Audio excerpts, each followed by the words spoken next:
ఆవు పాలు తెచ్చి నీకు అర్పితము చేతునంటే ఆవు పాలన లేక దూడల ఎంగిల్లంటున్నావు శంభో ఓహో గట్టిగా అది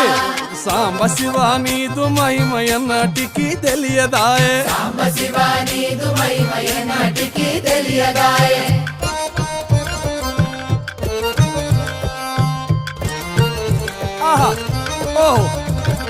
తుమ్మి పూలు తెచ్చి నీకు తుష్టుగా పూజింతునంటే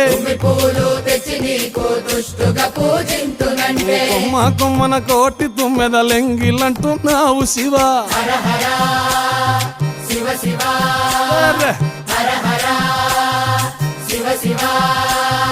సాంబ శివ నీదు మహిమయన్నటికి తెలియ